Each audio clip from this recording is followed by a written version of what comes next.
Hello guys, good morning. Welcome to the second calculus video that we're going to have for in this unit. Today we're going to talk about derivatives.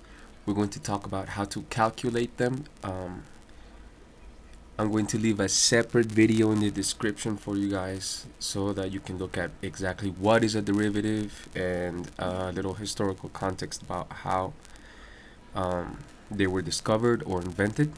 But this video is going to focus mainly on just how to calculate them so you can get through some of these exercises. Make sure that you read chapter 7 section 2. So we're going to go through the basic rules for calculus, and the first rule we're going to talk about is the power rule. So the power rule is the rule for finding the derivatives of polynomial functions. So here we have x to the power of n, and the derivative, and this is the correct notation, is f with this little comma up here up top, f prime of x.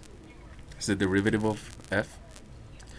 Is calculated by bringing down the exponent and then subtracting 1 to that exponent, and that's the derivative. Pretty simple rule. So let's take a look at a few examples.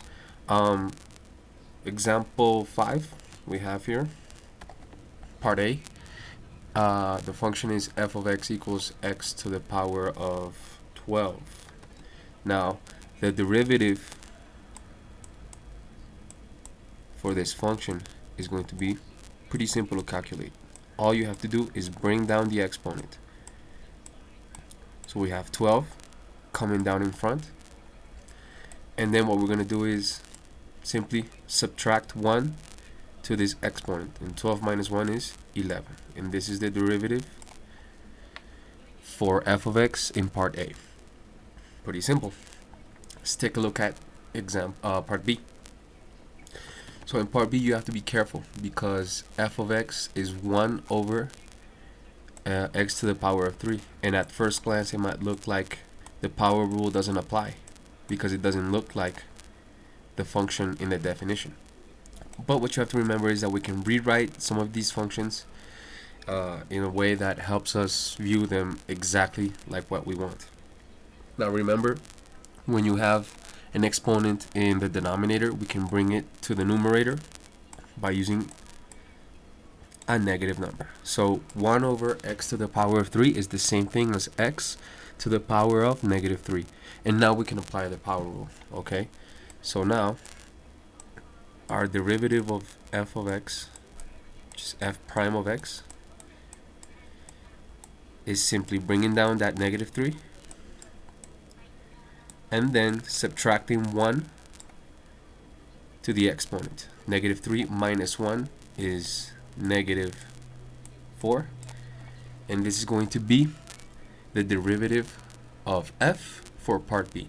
Now you can leave the answer like this, I don't have a problem, or you can rewrite it with positive exponents, so you would have negative 3 over x to the power of 4. Either way is fine, okay? Either way is fine. And this is going to be our final answer, okay? We have f of x equals the square root of x, and it's the same thing. It doesn't look like we can apply the power rule here at first glance, but if you remember and think about some of the properties of radicals from 9th grade, we know that we can rewrite this function by using an exponent that is a rational number. So x to the power of 1/2 is the same thing as the square root of x. Now if we had, for example, cube root of x, then it would be x to the power of 1/3. Or if we had the 20th root of x, then it would be x to the power of 1 over 20. Okay? Now we can apply the power rule to figure out the derivative here. So we have f prime of x, our derivative, is going to be equal to, we're going to bring down the exponent. So we have 1/2. And it's being multiplied by x. And remember that we're going to take the exponent in the function and subtract 1 to it. So 1/2 minus 1 is negative 1/2. And this is the derivative for f in part C. And again, you can rewrite it using positive exponents or even using the radical.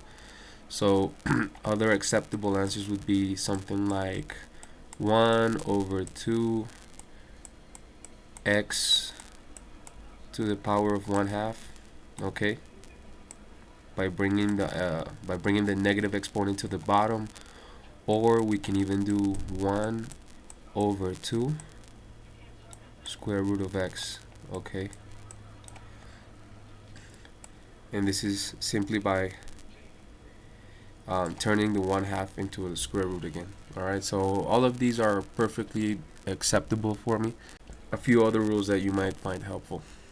So here we have the constant rule, which basically tells us that the derivative of any constant is 0. We have the constant multiple rule. So if you have a function that's being multiplied by a constant number, then the derivative is also going to be multiplied by that constant number.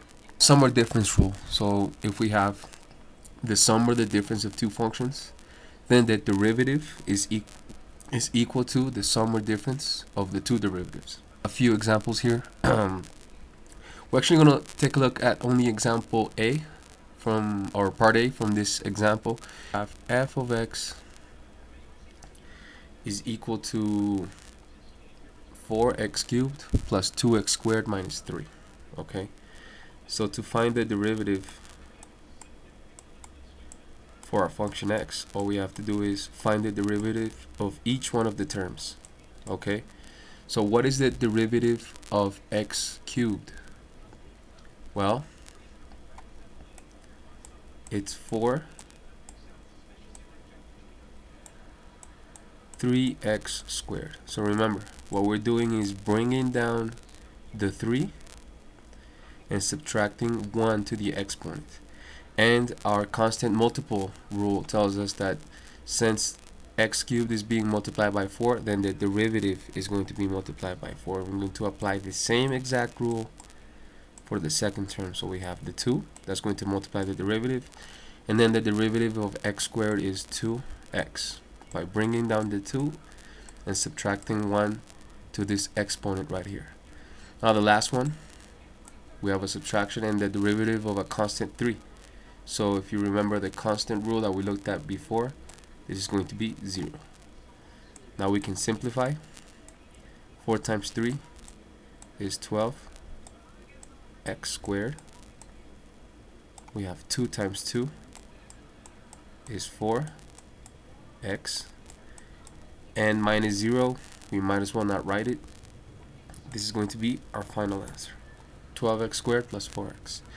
Now for part B is basically the same idea. Make sure you rewrite the fifth root of x as a polynomial. We already talked about that.